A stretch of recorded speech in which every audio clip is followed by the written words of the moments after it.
the man in black inspects the pavilion stones with care, then shoulders a massive log across the pond. His steady gait reveals the quiet resolve that defines his solitary, self-reliant existence by the water's edge. Beside the rushing stream, the heavy machete bites into the rough bark, stripping away the outer layers to reveal the pristine timber beneath. This process is known as debarking.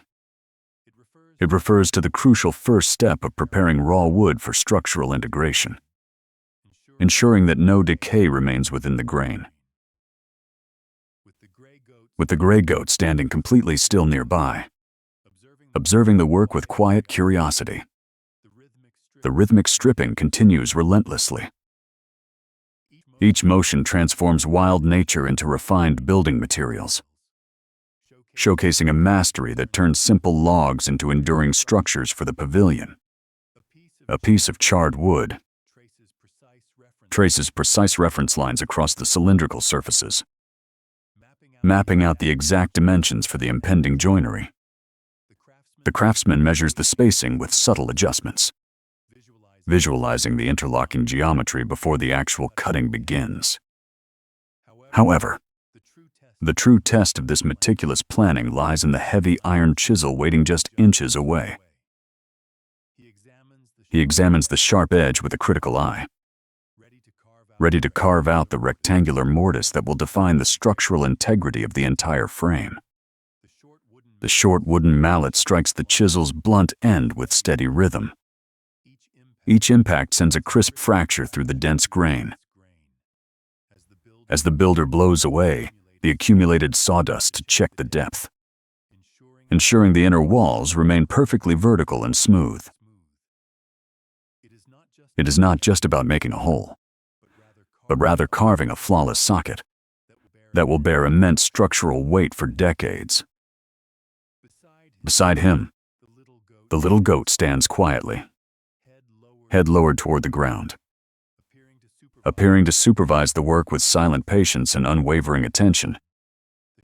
The sharp iron blade severs the golden wood fibers, exposing the fresh core, as the mallet delivers a thunderous downward strike. The builder aligns the chisel tip exactly on the charcoal mark, relying on sheer force to split the timber cleanly along the grain. Yet this raw power soon yields to delicate precision, as a single-handed grip gently levels the rough bottom surface with agile care.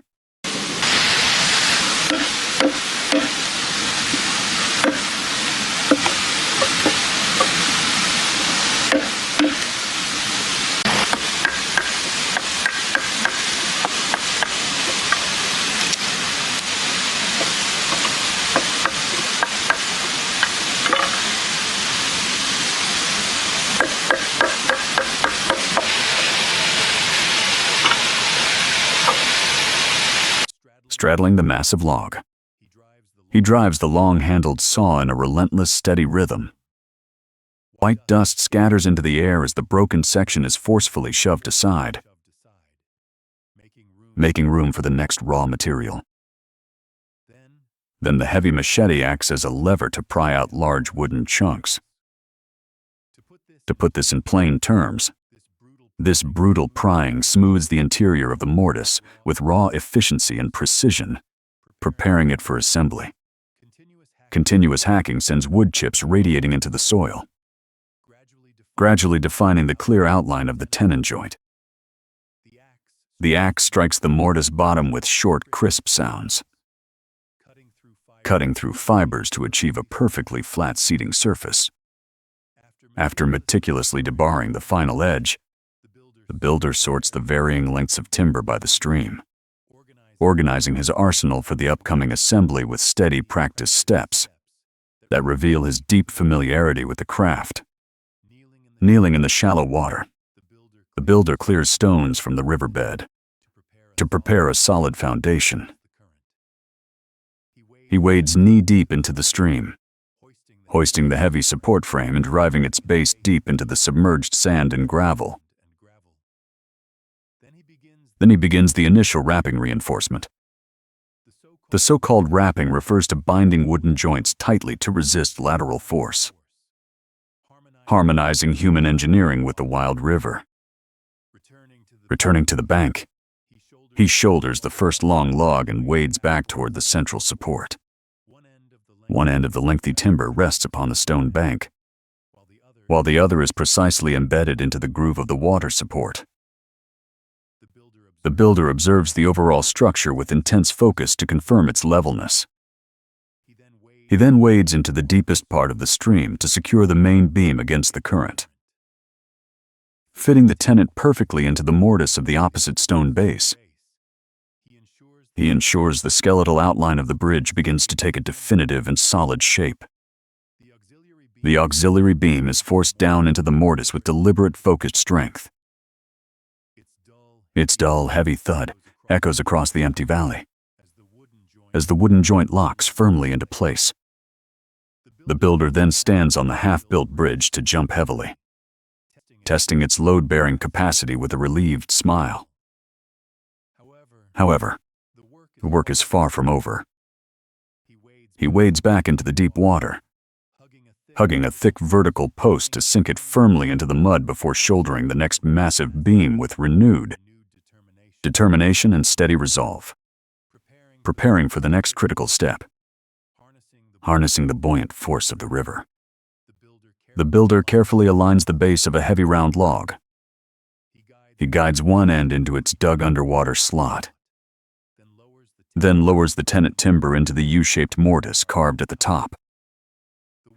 The wet surface glistens, revealing intricate grain patterns as it settles. With deliberate care, he presses his fingertips along the seamless joint to verify its perfect flushness. Finally, wielding his machete as an improvised hammer, he drives a slender wooden wedge deep into the reserved hole, locking the structure firmly in place. Relentless tapping drives the wooden wedge completely into the post, after which the blade shaves off the protruding tip to create a flush surface. The builder moves rhythmically between different pivot points, reinforcing every critical joint with practiced familiarity. Guided by slender fingers, a fine wedge is coaxed into the circular hole and struck evenly with the knife's spine, achieving a tolerance so precise that the seam virtually vanishes. Re-entering the water, the builder applies secondary reinforcement to the base beam, preventing any displacement caused by the rushing current. He sprints across the shallow shoal to swiftly install the final support rod, his figure momentarily swallowed by the bridge's shadow. Testing the extreme stability by jumping across the planks, he then embraces a thick beam, adjusting its angle to embed it perfectly into the column's notch before wading aside. Half squatting in the stream, the builder grips the machete tightly, delivering heavy blows to the preset wooden wedges with every strike producing a dull, resonant thud. His busy figure executes multi-dimensional reinforcement on the central support points beneath the bridge. Bending to align with the column's mortise, he delivers a series of heavy punches to the wooden pile. Finally, standing up straight to survey the bridge with an initial confidence in its unyielding stability.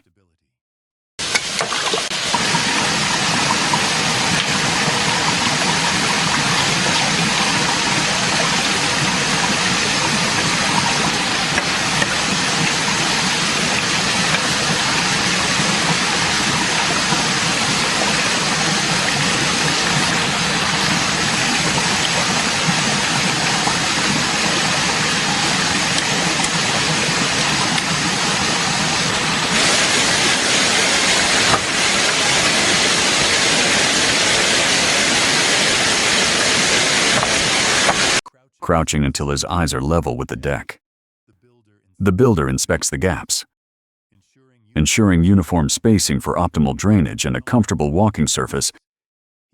He carries more boards to piece them together on the opposite side like a massive puzzle, rapidly expanding the bridge's coverage area.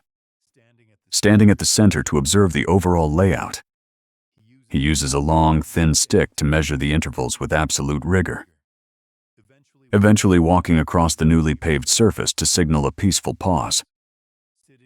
Sitting directly on the bridge deck, the builder performs the final micro-adjustments, completing the physical connection between the facilities on both riverbanks. He paces across the structure to inspect every load-bearing point, transitioning to a traditional hand drill that bores vertically into the planks. Once the hole is pierced, made round wooden pin is inserted and forcefully hammered in with the back of a machete, permanently locking the deck boards to the crossbeams. Crouching on the deck, the builder continuously knocks in multiple pins.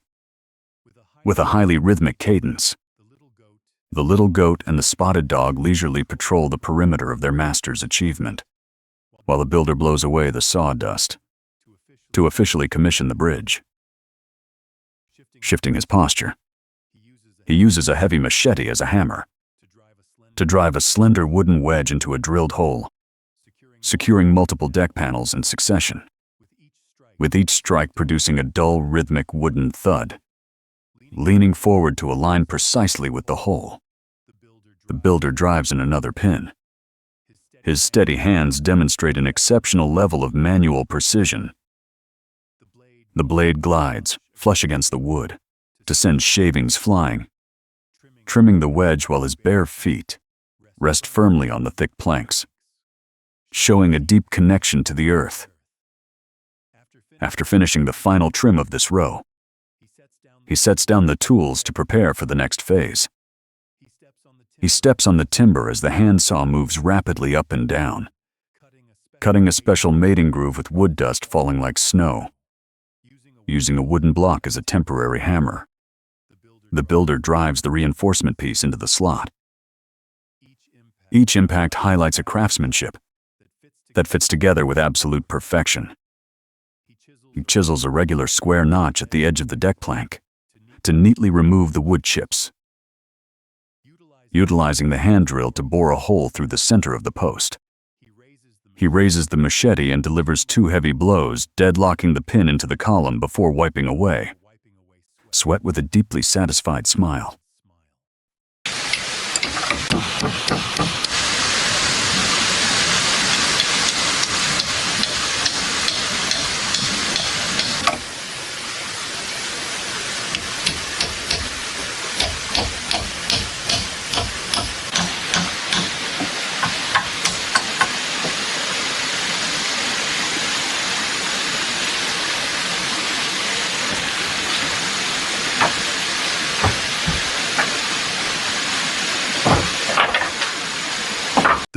The builder grips the machete again, meticulously polishing small wooden sticks for the decorative railing. His expression reveals deep focus as he places 2 large Y-shaped branches into the gaps, forming a symmetrical natural pattern of striking beauty. By twilight, the artistic balustrade is complete after a final round of reinforcement. The little goat hops onto the new terrace, curiously peering over the edge while the man tidies his tools nearby.